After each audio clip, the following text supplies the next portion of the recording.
টানা বর্ষার বাধা পেরিয়ে অবশেষে রওনা চাঁপাইনবাবগঞ্জের গোমস্তাপুর ও নওগাঁর নিয়ামতপুরে 1 মাস বয়সী ডিমের রাজা মিশরীয় ফাউমি মুরগির বাচ্চা ডেলিভারির প্রস্তুতি।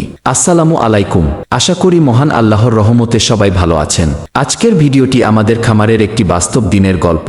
এই ভিডিওতে দেখবেন কিভাবে টানা বর্ষা ও বৃষ্টির মাঝেও আমরা কাস্টমারের অর্ডার ঠিকভাবে প্রস্তুত করার চেষ্টা করেছি। গতকালকের আগের দিন আমাদের নওগাঁ জেলার নিয়ামতপুর উপজেলা থেকে একজন ভাই এবং একজন আপু ফোন দিয়ে 1 মাস বয়সী ডিমের রাজা মিশরীয় ফাউমি মুরগির বাচ্চা অর্ডার করেছিলেন।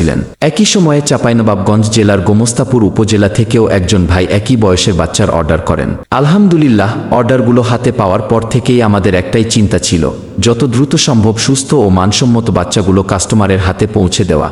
কিন্তু প্রকৃতির কাছে তো সবাই অসহায়। টানা বর্ষণ আর প্রতিদিনের বৃষ্টির কারণে নির্ধারিত সময়ে ডেলিভারি দেওয়া সম্ভব হচ্ছিল না। রাস্তার অবস্থা, যাতায়াতের সমস্যা এবং বাচ্চাগুলোর নিরাপত্তার কথা বিবেচনা করে আমরা অপেক্ষা করছিলাম একটি ভালো দিনের জন্য। আজ সকালে ঘুম থেকে উঠে দেখি আকাশটা অনেকটাই পরিষ্কার মনে হলো। আলহামদুলিল্লাহ, আজ হয়তো আল্লাহ তাআলা আমাদের জন্য সহজ করে দিয়েছেন। তাই আর দেরি না করে সকাল সকাল খামারের উদ্দেশ্যে রওনা হয়ে গেলাম। খামারে পৌঁছে প্রথমেই প্রতিদিনের নিয়মিত কাজগুলো শেষ করলাম। খামারের পর্দাগুলো খুলে দিলাম যাতে পর্যাপ্ত বাতাস চলাচল করতে পারে। এরপর প্রতিটি বাচ্চার জন্য পরিষ্কার ও বিশুদ্ধ পানির ব্যবস্থা করলাম। তারপর সময়মতো সুষম খাবার দিলাম, কারণ সুস্থ মুরগির সবচেয়ে বড় ভিত্তি হলো পরিচ্ছন্ন পরিবেশ, বিশুদ্ধ পানি এবং সঠিক খাদ্য ব্যবস্থাপনা। এই কাজগুলো শেষ করার পর শুরু হলো আজকের সবচেয়ে গুরুত্বপূর্ণ কাজ, ডেলিভারির জন্য বাচ্চাগুলো খাঁচিতে তোলা। যারা 1 মাস বয়সী মিশরীয় ফাউমি মুরগি পালন করেছেন তারা খুব ভালো করেই জানেন, এই বয়সে ওদের ধরে খাঁচিতে তোলা মোটেও সহজ কাজ নয়। ওরা খুব দ্রুত দৌড়ায়, খুব চঞ্চল থাকে, আর একা একজন মানুষের পক্ষে সবগুলো সামলানো সত্যিই কষ্টকর। ঠিক তখনই আমার সাথে যোগ দিল আমার ভাতিজা রাজু। ওকে দেখি বর্ষার দিনের ফাঁকে পাশের জমিতে মাছ ধরছিল। আমি ডাক দিতেই সে চলে এলো। তারপর 2 চাচা ভাতিজা মিলে শুরু করলাম বাচ্চাগুলো ধরার কাজ। ভিডিওতে আপনারা নিশ্চয়ই দেখতে পাচ্ছেন কি পরিমাণ দৌড়াদৌড়ি করতে হয়েছে। একটি ধরতে না ধরতেই আরেকটি ছুটে যাচ্ছে। তবে এই চঞ্চলতাই কিন্তু সুস্থতার একটি ভালো লক্ষণ। আমাদের ডিমের রাজা মিশরীয় ফাউমি মুরগির একটি বড় বৈশিষ্ট্য হলো এরা খুবই প্রাণবন্ত, সচল এবং পরিবেশের সাথে দ্রুত মানিয়ে নিতে পারে।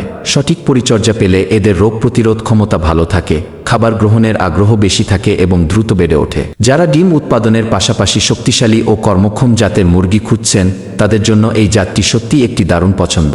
আলহামদুলিল্লাহ, অনেক পরিশ্রমের পর একে একে সব বাচ্চা নিরাপদে খাঁচিতে তোলা শেষ করলাম। এরপর খাঁচিগুলো নিয়ে বাড়ির উদ্দেশ্যে রওনা হলাম, যাতে সেখান থেকে ডেলিভারির জন্য সবকিছু চূড়ান্তভাবে প্রস্তুত করা যায়। আজকের ভিডিওতে শুধু খামার থেকে বাচ্চা নির্বাচন, ধরা এবং খাঁচিতে তোলার পুরো প্রক্রিয়াটি আপনাদের দেখালাম।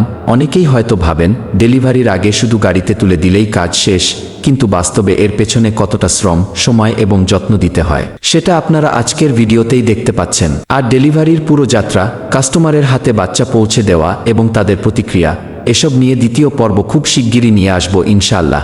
একটি ভিডিওতে সবকিছু দেখাতে গেলে ভিডিওটি অনেক বেশি দীর্ঘ হয়ে যাবে, তাই আজকের ভিডিওটি থাকলো প্রথম পর্ব। আর পরবর্তী ভিডিওতে দেখবেন ডেলিভারির সম্পূর্ণ গল্প ইনশাআল্লাহ। ভিডিওটি ভালো লাগলে লাইক, কমেন্ট ও শেয়ার করুন। আর ফালতু ভিডিও দেখে সময় নষ্ট না করে আমাকে ফলো করুন।